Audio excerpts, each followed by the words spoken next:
मेरे प्यारे प्रदेशवासियों, जैसा आप सब जानते हैं कि हाल ही में चुनाव हुए असेंबली के। हम सभी को विश्वास था कि इस बार सरकार रिपीट होगी। आम जनता में भी भावना थी, क्योंकि जो काम हुए थे, योजना बनी थी शिक्षा में, स्वास्थ्य में, सोशल सिक्योरिटी के अंदर, कोई क्षेत्र ऐसा नहीं था जिसके बारे में कोई योजना नहीं बनी हो, पेंशन तक भी। और जो हम लोगों ने महंगाई राहत शिविर चलाए थे, जिसमें किसानों को भी और उपभोक्ताओं को छूट दी थी, बिजली के अंदर भी, हर क्षेत्र में लोगों को राहत मिली महंगाई के दौर के अंदर। बेरोजगारी के अंदर जितनी नौकरी हमने लगाई है, देश में कहीं नहीं लगी थी, 3 लाख से ज्यादा नौकरी। हर विधायक को मैंने कह रखा था, तुम मांगते मांगते थक जाओगे, मैं देते देते नहीं थकूंगा। और यही भावना रही हमारी। इतनी शानदार योजना ऐसी बनी कि पूरे देश भर के अंदर राजस्थान प्रदेश खुद आजादी के बाद में पहली बार चर्चा में आया। कई प्रदेशों में हमारी योजनाओं को अपनाया जा रहा है। इस माहौल में चुनाव हुए थे, पर अनफॉर्चुनेटली जो चुनाव कैंपेन में हमारे ऊपर केंद्रीय नेताओं ने भी झूठे आरोप लगाए। प्रधानमंत्री जी तक ने कह दिया कि हिंदुओं को तो मिले 5 लाख और मुसलमानों को मिल गए 50 लाख। ये जुमला बन गया झूठा। जबकि जितना हमने ध्यान रखा, हत्याकांड हुआ था कन्हैया लाल का, उसके अंदर 2 घंटे में पकड़ लिए मुलजिम हम लोगों ने, 2 बच्चों को नौकरी दे दी, 50 लाख रुपए दे दिए। और एनआईए ने केस ले लिया, वो कुछ नहीं कर पाए। हमारे पास केस होता, अभी तक उनको फांसी की सजा हो जाती। पर वो दुर्भाग्य थे जो झूठे प्रचार किए गए। रेप बहुत ज्यादा हो रहे राजस्थान के अंदर, कानून व्यवस्था की स्थिति कुछ नहीं है, विकास ठप हो गया है। तो झूठे आरोपों के कारण से मैं समझता हूं कि जनता को गुमराह करने में वो कामयाब हुए, हमारी सरकार ने बन पाई। अब 2-3 महीने हो गए सरकार बने हुए, अभी तो काम करना शुरू नहीं कर पाए। हमारी तमाम योजनाओं को बंद करने का काम किया या कमजोर करने का काम किया है। राजीव गांधी युवा मित्र थे, उन तक को नहीं बख्शा गया।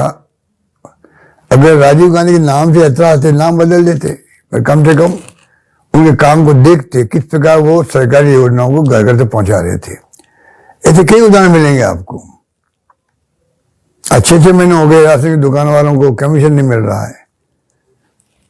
अनेकों उदाहरण है जिससे कि ये जाहिर होता है कि सरकार काम नहीं कर पा रही।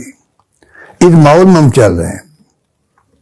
चुनाव आ गए पार्लियामेंट के अंदर, और जो फीडबैक आ रहा हमारे पास में, गांव-गांव से लोग याद कर रहे हैं हमारी सरकार की योजनाओं को, हमारी गवर्नेंस को याद कर रहे हैं। माहौल बन रहा है कि हम चुनाव जीत सकते हैं कई जगहों पर। और इतिहास गवाह है कि 25 एमपी की जीते थे 2 बार। आप बता दीजिए कि 25 एमपी ने कोई आवाज उठाई क्या हमारे बारे में, सरकार के बारे में, सरकार की योजनाओं के बारे में? कोई इमदाद की उन लोगों ने केंद्र से? ERCP तक को गुमराह किया गया, प्रधानमंत्री का वादा था पूरा नहीं किया गया, तब भी कुछ नहीं कर पाए। इस हालातों में चुनाव हो रहे पार्लियामेंट के अंदर, मैं मार्मिक अपील करना चाहूंगा कि राजस्थान में हम चुनाव जरूर हारे हैं, पर आपको जान के खुशी होगी कि परसेंटेज वोट जो हैं वो कम नहीं हुए हैं, बल्कि बढ़े हैं हमारे। इस बात का प्रतीक है कि जनता ने विश्वास प्रकट किया। चुनाव में सरकार हमारी नहीं बनी है, तो वोटों के अंदर हम लोग 16 लाख वोट ज्यादा लेके आए हैं। तो मैं कह सकता हूँ दावे के साथ में, ये जो माहौल बन रहा है, इस बार अगर जनता का आशीर्वाद मिलेगा और हम अगर अधिकांश सीटें जीत पाएंगे पार्लियामेंट के अंदर भी, तो थोड़ा सबक मिलेगा केंद्र सरकार को भी, ज्यादा ध्यान देगी राजस्थान सरकार पर, जो भी सरकार बनेगी। और राजस्थान का जो हर क्षेत्र में जो प्रगति हुई है वो बेमिसाल है। आज पूरा देश जानता है इस बात को। सरकार हमने चलाई, 5 साल तक कई तकलीफें आई थी हमारे सामने, सरकार को गिराने का षड्यंत्र किया गया बीजेपी द्वारा, उसका भी मुकाबला हमने किया। कोरोना में शानदार काम किया, जिसकी तारीफ पूरे देश में नहीं दुनिया में हुई। हमारे विश्व स्वास्थ्य संगठन तक ने तारीफ करी भीलवाड़ा मॉडल की। तो राजस्थान ने कोई काम कम नहीं किए हैं, हर क्षेत्र में काम किए हैं, गुड गवर्नेंस दी है, अब लोग याद करते हैं। मैं मार्मिक अपील करना चाहूंगा प्रदेशवासियों से, मतदाताओं से, इस बार आप सब एकजुट होकर के कांग्रेस के उम्मीदवारों को आप कामयाब करें, उनको आशीर्वाद दें। वो जीत के जाएंगे तो राजस्थान की आवाज को बुलंद करेंगे, ये मैं आपको यकीन दिलाता हूं। राजस्थान की समस्याएं हैं, चाहे इंटर स्टेट के पानी की बात हो, ERCP की बात हो, बड़ी बड़ी योजनाएं हमारी बनी हुई है, हमारे वक्त में बनी है, उनकी बात हो, और चाहे स्टेट गवर्नमेंट जो हमारी योजनाओं को कमजोर कर रहे हैं, बंद कर रहे हैं, OPS को लागू करने का भी आश्वासन दे नहीं पा रहे ये लोग। मैं समझता हूं तमाम योजना हमारी घोषणाओं को पूरा करवाएंगे। वो सुनिश्चित करने के लिए संघर्ष करेंगे जरूरत पड़ी तो। और मैं आपसे अपील करना चाहूंगा इस बार आप कैंपेन प्रारंभ हो चुका है, आने वाले वक्त में और बड़े रूप में कैंपेन होगा चुनाव का पार्लियामेंट के लिए, कि झूठे आरोप फिर लगाए जाएंगे, गुमराह किया जाएगा।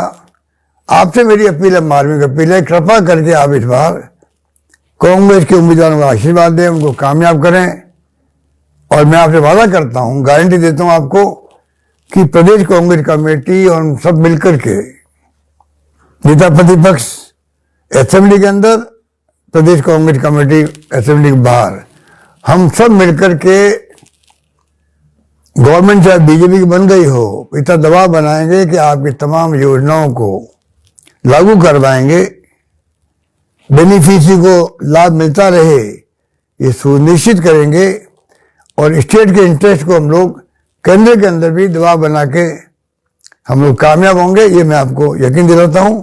यही बात कहता हूं, मैं आपको पुनः अपील करूंगा आपको कि कृपा करके आप इस बार कोई कमी नहीं रखें, कांग्रेस को कामयाब करें।